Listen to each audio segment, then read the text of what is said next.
Let me pray for us as we go. Heavenly Father,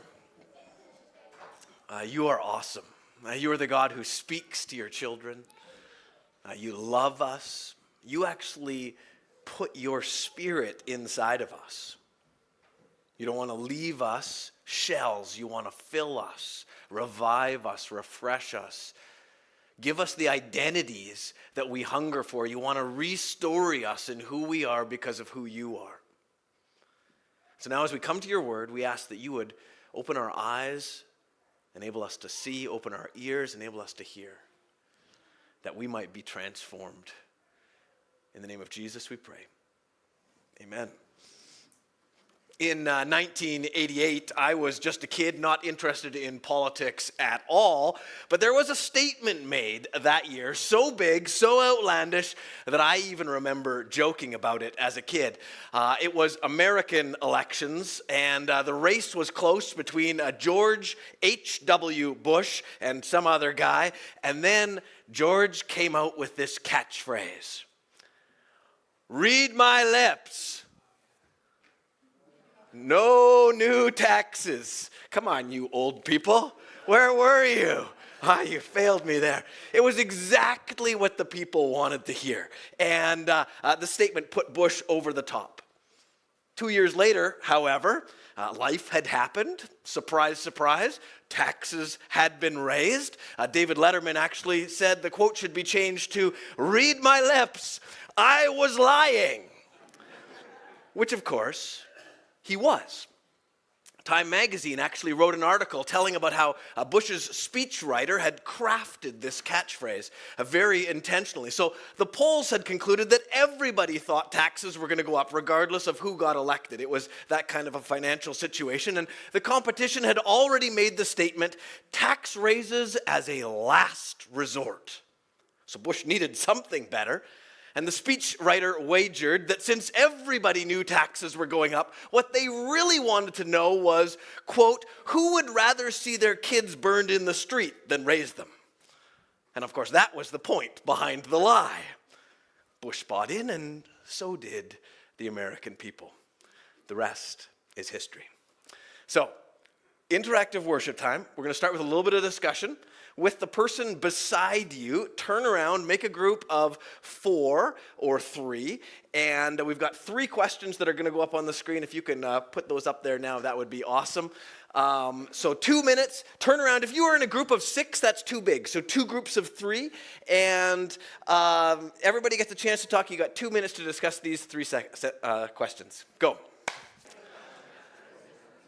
If you're new with us, we've started a series looking at the book of Romans. And if you've got a Bible, then you can open that up to Romans chapter 2. That's where we're going to be today.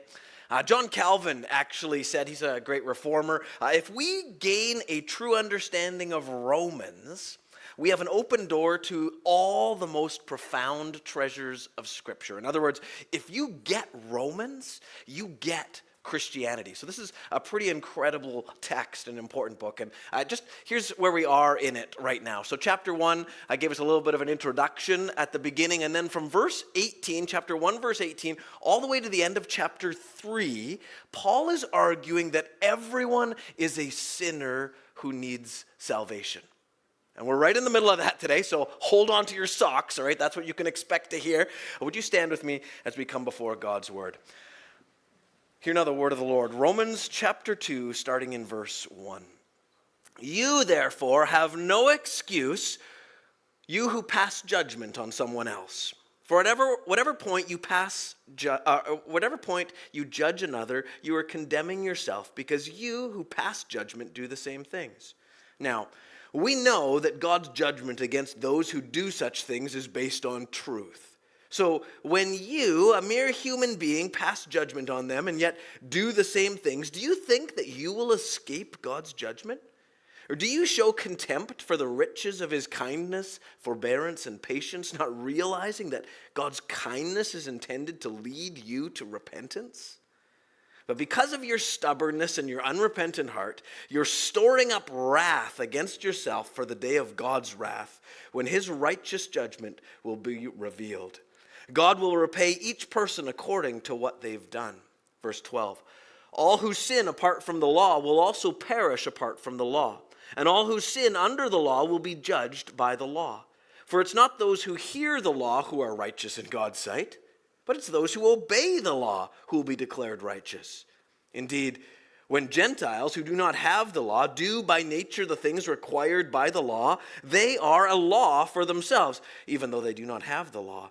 They show that the requirement of the law are written on their hearts, their consciences also bearing witness, and their thoughts sometimes accusing them and other times even defending them. This will take place on the day when God judges people's secrets through Jesus Christ, as my gospel declares. Now you, if you call yourself a Jew, if you rely on the law and boast in God, if you know his will and approve of what is superior because you are instructed by the law, if you are convinced that you are a guide for the blind, a light for those who are in the dark, an instructor of the foolish, a teacher of little children, because you have in the law the embodiment of truth, knowledge and truth, you then who teach others, do you not teach yourself? You who preach against stealing, do you steal? You who say that people should not commit adultery, do you commit adultery? You who abhor idols, do you rob temples? You who boast in the law, do you dishonor God by breaking the law? As it's written, God's name is blasphemed among the Gentiles because of you. Circumcision has value if you observe the law. But if you break the law, you've become as though you had not been circumcised. So then, if those who are not circumcised keep the law's requirements, will they not be regarded as though they were circumcised? The one who is not circumcised physically and yet obeys the law will condemn you who, even though you have the written code and circumcision, are a lawbreaker. A person is not a Jew who is one only outwardly, nor is circumcision merely outward and physical. No, a person is a Jew who is one inwardly, and circumcision is circumcision of the heart, by the Spirit, not by the written code. Such a person's praise is not from other people, but from God. This is the word of the Lord. You may be seated.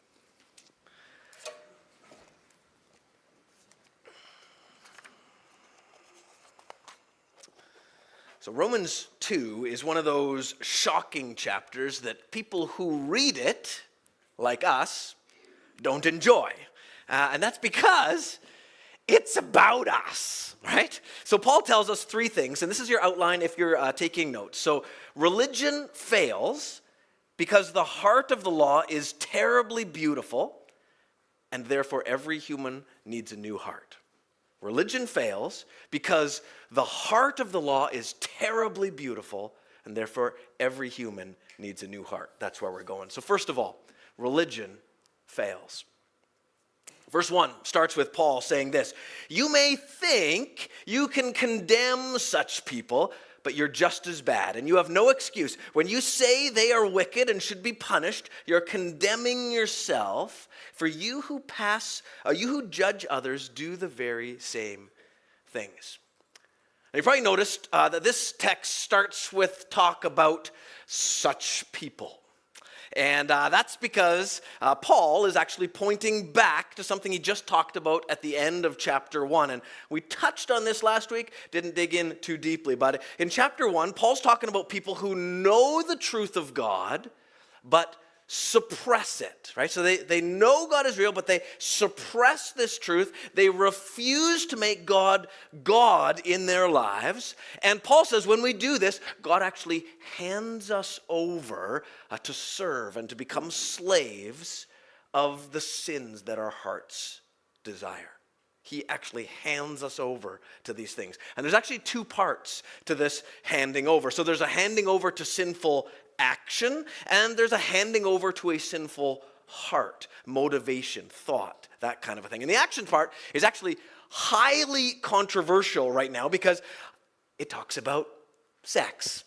And we live in a highly sexualized culture where, I believe that my sexuality is where I find my identity. I identify like this, and this is what makes me valuable, and this is what makes me unique. But the Christian perspective is actually that it's God, not our sexuality, that's our source of identity, right? And we live in, so we got to understand this. When we make him God in our lives, what this means is that he determines then how we live, including how we use our sexuality. And so we can't just give him the flaps. He wants to fly the plane. There's a lot more that we could say about this, but I don't actually want to get stuck here because this is not the main point that Paul's making in this section. And we know this actually because of where he goes in chapter 2. So, in Rome, which is where Paul is writing this letter to, there's two kinds of Christians. So there are Gentiles who've become Christians, and there are Jews who've become Christians. And the Gentiles had come out of this incredibly liberal Roman culture, and the Jews had come out of this incredibly conservative Jewish culture, and now they're all together in the church. And guess what? The Gentile Christians had a certain flavor of sin that stuck to them even after coming to Jesus. And guess what? The Jews had a certain flavor of sin that stuck to them even after coming to Jesus. You see, your cultural perspective affects the way you approach God. If you lean left, the way that you approach God is actually going to be distorted in a certain way. And if you lean right in your thinking, the way that you approach God is actually going to be distorted in a certain way. And chapter 1 actually targets or talks mainly to people who are leaning left. And so Paul says the idol worship, the loose sexuality that you're giving yourself to, it's sin. And Paul you can just imagine, all the Jewish people who are sitting in there and they're kind of looking down their noses at those people, those Gentile Christians beside them, shaking their heads and tutting at the terrible people beside them. And then we get to chapter 2. And in chapter 2, Paul says, you conservative Christians who've spent your lives following the Bible's rules, avoiding any semblance of idol worship, you're just as guilty as these more liberal people because you're doing the same things. You can just imagine the Jewish Christians kind of getting their backs up in this moment like, what? Us? We're not doing any of the things that those guys are doing. Right? Paul's not joking, however. And a few verses later he says this, if you teach others, why don't you teach yourself? You tell others not to steal, but do you steal? You say it's wrong to commit adultery, but do you commit adultery? You condemn idolatry, but do you use items stolen from pagan temples? You're so proud of knowing the law, but do you dishonor God's law by breaking it? Now, at first, these Jewish listeners would be a little confused. I mean, after all, he's talking to rule keepers who'd never be caught dead stealing idols or committing adultery. How can Paul say this? Well, it's actually because there are two sections to the handing over at the end of chapter 1. So there's a handing over to sinful action, and there's a handing over to a sinful heart. And for Paul, these two very different looking sins, sins, things that we do and things that we think about, seem totally different. But for Paul, these two very different looking sins are actually the same. Because for Jesus, these two very different looking sins are actually the same. What we do, what we think are treated exactly the same. So Jesus spent most of his time talking with conservative Jews. If you read through the Gospels, most of the time this is who he's interacting with. These are people who are totally morally upright. They think they're better than other people. Think Pharisees, if you're familiar with those stories. And Jesus had a brilliant way of talking with these people and pointing out the error in their ways. And he would use story to do this. And so Jesus is a brilliant storyteller. Once he tells a story about two sons. And the younger of these sons is a total train wreck. Right? He loves sex with prostitutes. He takes his father's money. He throws it away. And he's alienated from his father because of his action. You guys actually know this story. But he's not the only one. The older brother is actually just as alienated from his father in spite of the fact that he's morally upright and obedient. So he thinks his father's crazy, right? He hates his father's mercy. He refuses to come into the house. And so there's two prodigal sons in the story. And the father actually goes out to each one of them, but the story ends with the younger son back in the house partying with his father while the older son stands outside in the field. The point is, religion fails. And Paul's actually making the same point here. So in Romans 1, that's about the younger son. He's condemned and he's lost, bowing down to idols, rolling around in drunkenness and sex, all that kind of stuff. But now in Romans 2, Paul turns around and says, you guys who try so hard to do good and think God owes you because of it, you're just as lost.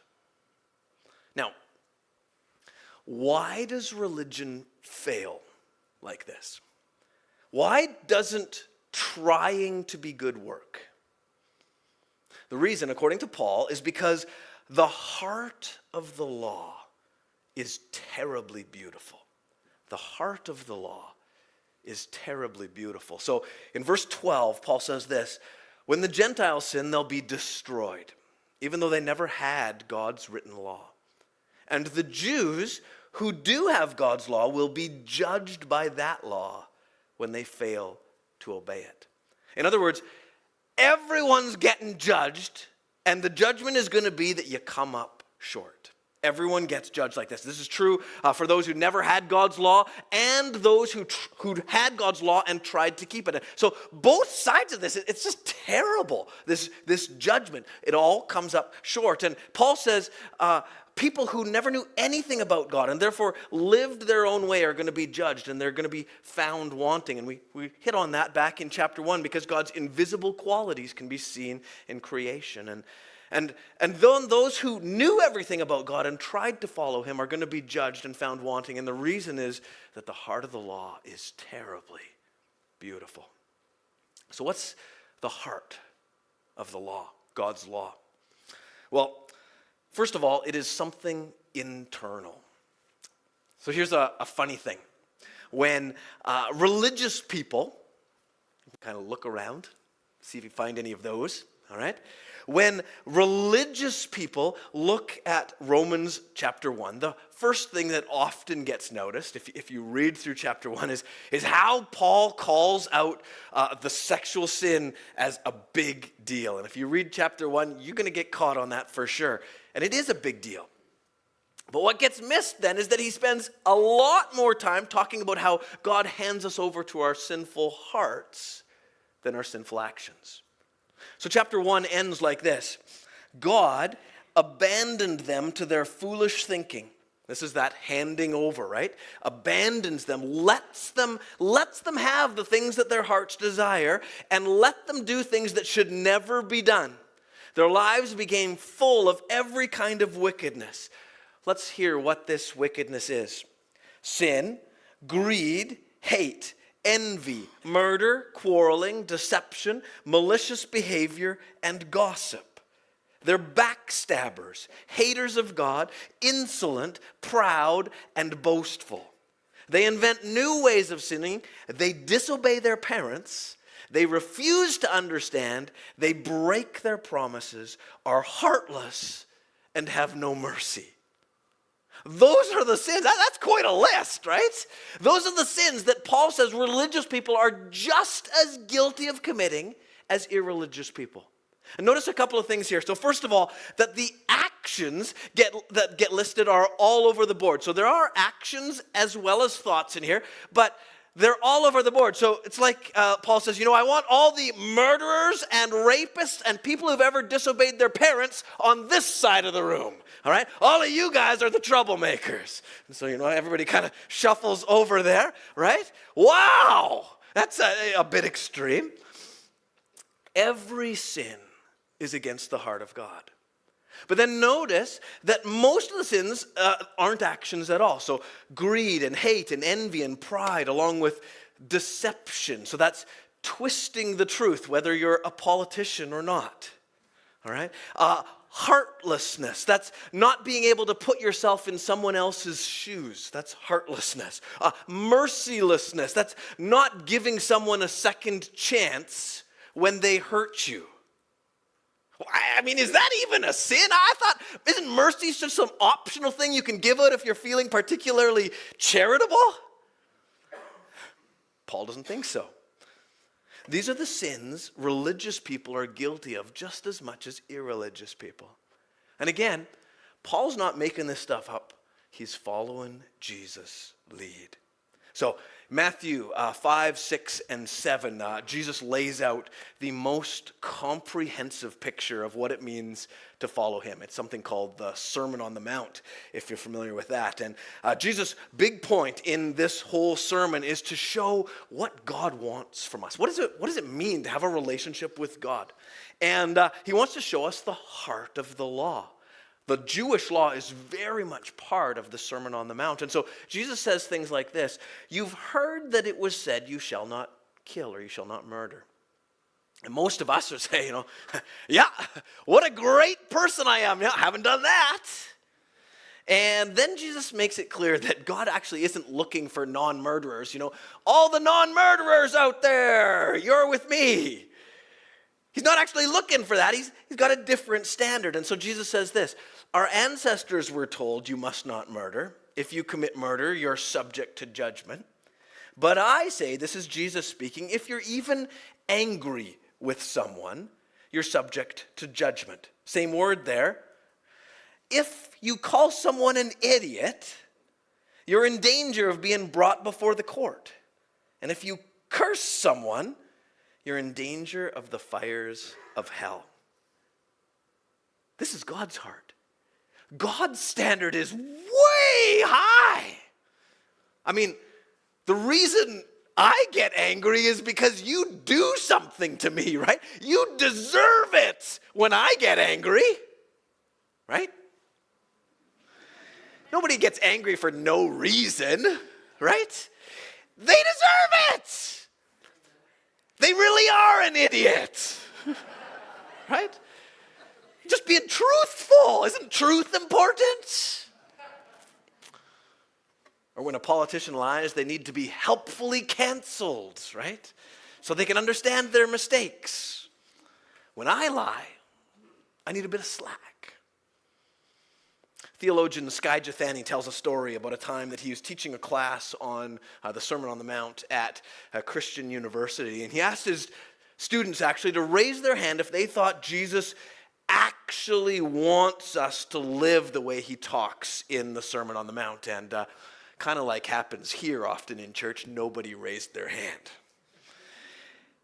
And he asked why not, and then the students started coming up with some good answers, like, Jesus is, he kind of exaggerating when he speaks, and what he calls for is actually impossible. It's perfection, or Jesus is trying to show us that everyone falls short of God's standard and needs to be saved, but he doesn't actually really expect us to live like that.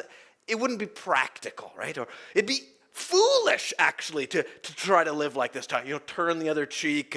Always let your yes be yes. Bless those who persecute you. If you live like this, you're actually going to get hurt. And that's not really Jesus' heart for you. And so Jethani asked then, do you think Jesus was foolish to live like he taught here? After all, it did get him killed. And then Jethani says all those good Christian kids were caught because none of them wanted to call Jesus a fool. But they just didn't think it was fair that he would require this from them. His standard was terrible. Then Jethani said, wouldn't you love, though, to be surrounded by people like this? People who were actually following Jesus' words here? I mean, wouldn't you want your friends to cut you slack instead of getting angry when you mess up and hurt them legitimately? Wouldn't you just love to be surrounded by people who would cut you that kind of slack? Don't you want to be around people who aren't just storing up, hoarding treasures for themselves on earth, but actually are being generous with the people around? Don't you love being around people like that? Aren't those the kinds of people you want to be around? And in fact, don't you actually expect this a lot from people. Like when you accidentally cut someone off in traffic, I know you guys don't do this, but happens to me occasionally, and they lose their marbles, don't you say, man, right? That guy needs a bit more Sermon on the Mount. Right? Jothani's room got quiet, kind of like this one, because they saw how the law was both terrible and beautiful. It's terrible when it's required of us, but it's beautiful when we see it in other people, in someone else. And this is why religion fails. Religious people love to require the law of the people around us, but refuse to demand it of ourselves. And so Paul says, no wonder the Gentiles blaspheme the name of God because of us. We're all condemned. That's Romans chapter 2, and we're all lost. Religion fails because of the beautiful terribleness of the law. Great, right? Everyone gets the wrath of God. And go home. No. This is our hope. There is hope. The answer is yes. So religion fails because the heart of the law is terribly beautiful, but the hope of the gospel is that humans can get new hearts. That's the hope. That's the hope of the gospel. Humans can actually get heart transplants. We can get new hearts. There's a prophecy in Ezekiel chapter 11, Old Testament, middle of the Old Testament. God says this, a time's coming when I will take away these stony, stubborn hearts of my people and give them tender, responsive hearts instead. Time's coming. I'm going to take away those stony, stubborn hearts of my people. Give them soft, responsive hearts instead. I'm not going to change what my people do. I'm not going to change them. What I'm going to do is I'm going to change what my people want to do. Oh, do you want that? I'm going to give them new hearts. This is the hope that Paul gives us here. So religion can't get you right with God, but God can change your heart. He can, language Paul uses is circumcise your heart. Now, if you don't know what circumcision is, then you need to go ask your mom. But listen to what Paul says about this. So he says this, the Jewish ceremony of circumcision has value only if you obey God's law. But if you don't obey God's law, you're no better off than an uncircumcised Gentile. For you are not a true Jew just because you've gone through the ceremony of circumcision. No, a true Jew is one whose heart is right with God. And true circumcision is not merely obeying the letter of the law. Rather, it is a change of heart produced by the Spirit. Now, what's all this talk about circumcision? What's the deal? Here it is.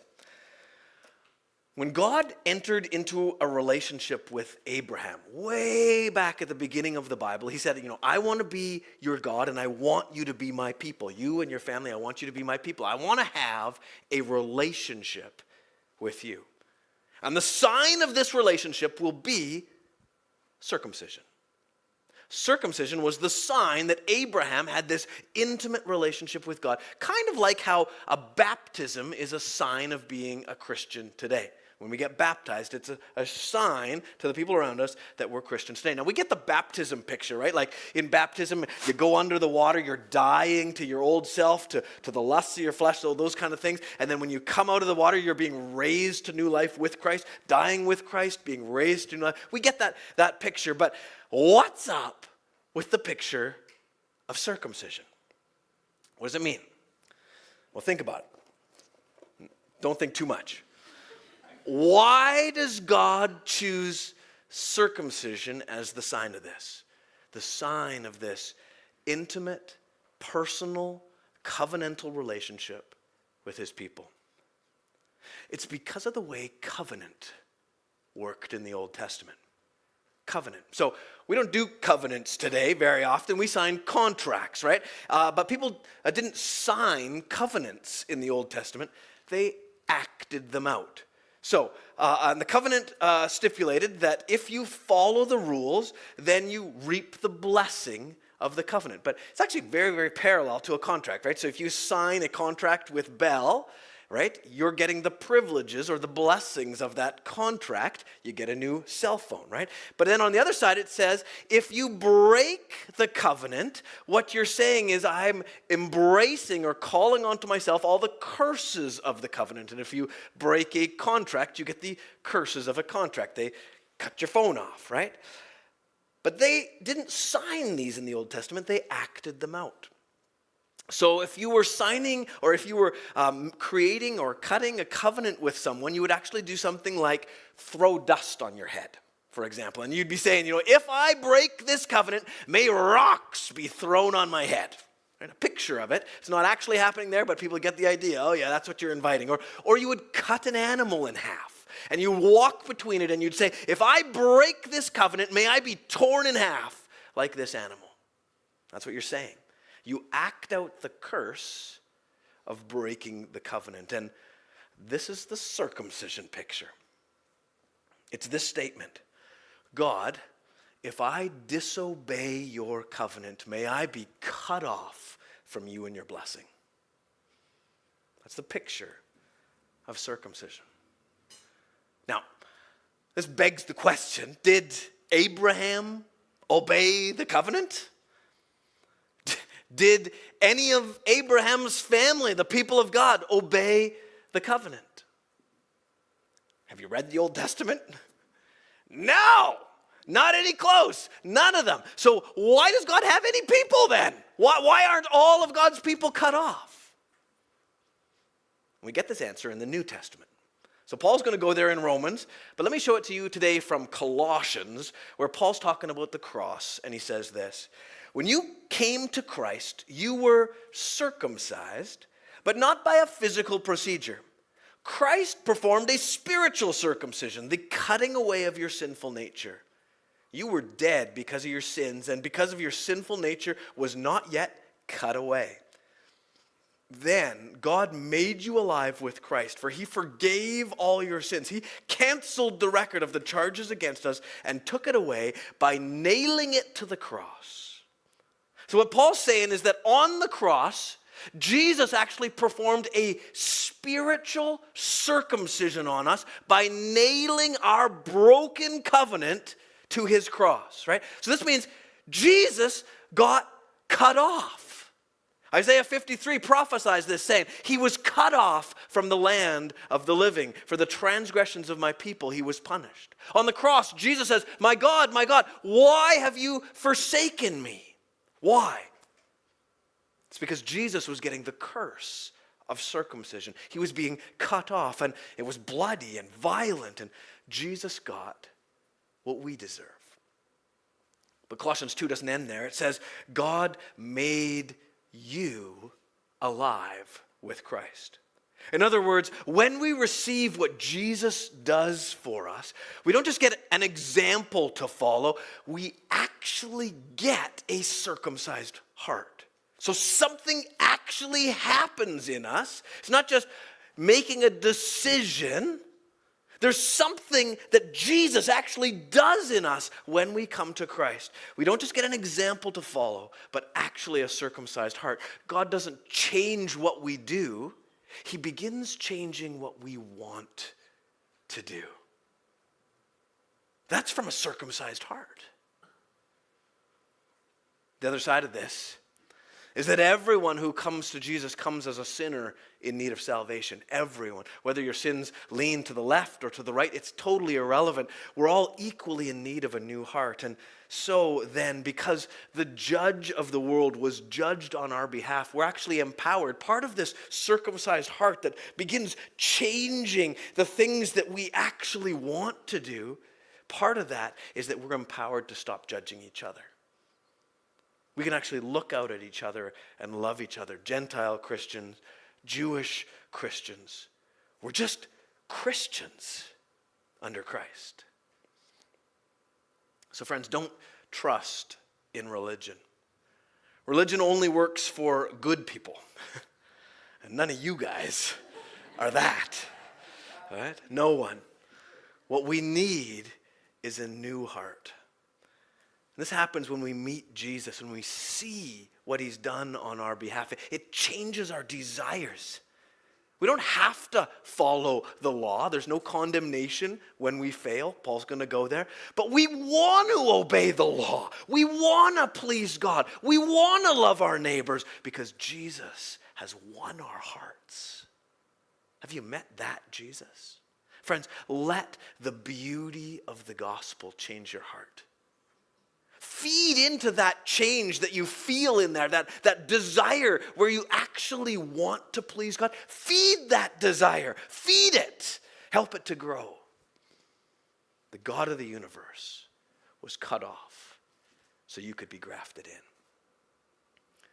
We're going to go do a little bit of praying for each other in groups. And so if you can give me that slide there. Just turn back around to the same people. 3 quick things, 2 minutes. Just pray for each other. If you're not comfortable praying in a group, you can just say pass and then somebody else can pray for you there. But pray for each other that the Holy Spirit would show up and change us, give us new hearts. 2 minutes. Go.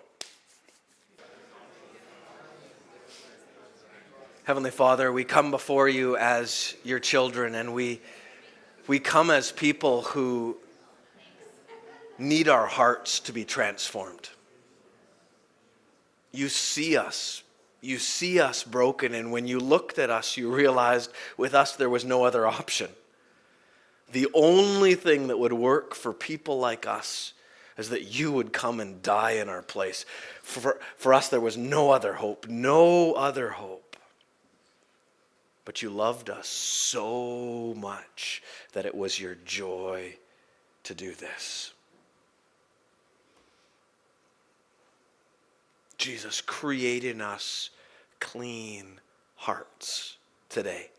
Circumcise our hearts. Cut off the old parts of us that lust towards things that actually lead us away from life and good and all the things that you want from us, for us. Cut those things off, Jesus. Change the things that we want. And give us the strength then to feed into that change. Lord, each of us are drawn to different sins, and we're going to face these temptations this week. Jesus, fuel up this heart inside of us, this new, soft, tender heart that actually wants to please you. Do this work in us so that we can live this week in a way that brings you honor and glory for the increase of your glory and for our own good. In the name of Jesus we pray. Amen.